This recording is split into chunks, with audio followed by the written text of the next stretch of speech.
معزز مشائخ کرام و علماء عظام، عزیز طلباء اور قابل صد احترام سامعین کرام، یہ مجلس تکمیل بخاری کی بنا پر منعقد کی گئی ہے۔ سیدنا ابراہیم علیہ السلام نے اللہ تعالیٰ سے ایک دعا کی تھی کہ وَاجْعَلْ لِي لِسَانَ صِدْقٍ فِي الْآخِرِينَ، اے اللہ میرے جانے کے بعد مجھے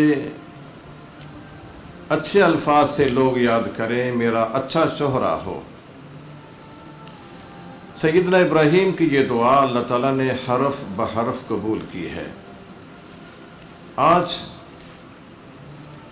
کسی مذہب سے کسی انسان کا تعلق ہو، وہ یہودی ہو، وہ عیسائی ہو، یا اسلام سے اس کا تعلق ہے، وہ ابراہیم علیہ السلام کو اپنا مذہبی رہنما مانتا ہے۔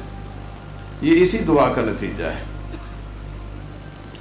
امام بخاری رحمہ اللہ تعالی، جنہیں ہم سے رخصت ہوئے کئی صدیاں بیت گئی ہیں، لیکن آج وہ ہمارے دلوں میں رہتے ہیں، دلوں میں بستے ہیں۔ یہ تقریبات بخاری جو ان دنوں منعقد کی جاتی ہیں، یہ ان کا صدقہ جاریہ ہے، اور یہی وہ لسان صدق ہے جس کا قرآن کریم میں تذکرہ ہے۔ بخاری شریف پر گفتگو کرنے کے کئی ایک پہلو ہیں کہ بخاری شریف، امام بخاری نے جو تالیف کی ہے، اس کی اغراض و مقاصد کیا تھی۔ یہ صحیح بخاری، اس میں امام بخاری نے کس قسم کی فقاہت کو بیان کیا ہے۔ امام بخاری نے کتاب الوضو کتاب تحت 75 ضروریات کو لکھا ہے، 75 باب قائم کیے، اور ان ضروریات کو آپ نے براہ راست کتاب و سنت سے ثابت کیا ہے۔ کوئی اپنی فکر کو، کوئی اپنی عقل کو استعمال نہیں کیا ہے۔ اور آپ نے بتلایا ہے کہ تم کہتے ہو کہ یہ قرآن کی آیات، احادیث کی نصوص یہ ہماری ضروریات کو پورا نہیں کر سکتی ہے۔ یہ کتاب میں نے لکھ کر آپ کے سامنے رکھ دی ہے، اس میں آپ ہر بنیادی ضرورت کو آپ تلاش کر لیں۔ محنت کی ضرورت ہے، مغز ماری کی ضرورت ہے۔ آپ محنت تو کرتے نہیں ہیں، آپ ان نصوص پر غور کرتے نہیں ہیں،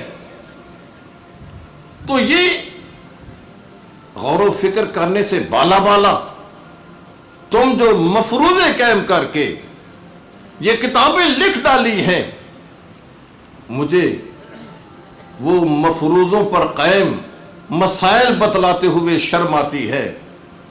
یہ مجلس کا تقدس اور یہ حیا مانے ہیں، وقت کی قلت رکاوٹ بنتی ہے، وگرنہ میں آپ کو بتلاتا۔ یہ جو مفروضے قائم کر کے دوسروں کو پریشان کیا گیا ہے، اور اپنوں اور غیروں میں اسلام کے متعلق یہ حرف گیری کی گئی ہے کہ یہ تمہارا اسلام ہے، جس میں اس طرح کے مسائل ہیں جن کو پڑھ کر، جن کو سن کر انسان کا سر شرم سے جھک جاتا ہے۔ میں وہ مسائل بیان نہیں کرنا چاہتا ہوں، لیکن قربان جائیں امام بخاری کی صحیح بخاری کے، آپ کی عظمت کے، آپ کی فقاہت،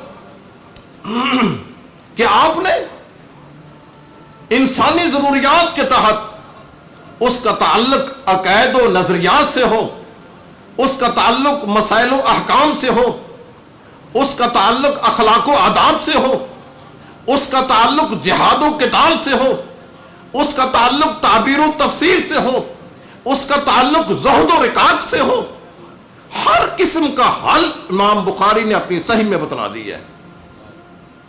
آئے تو صحیح آپ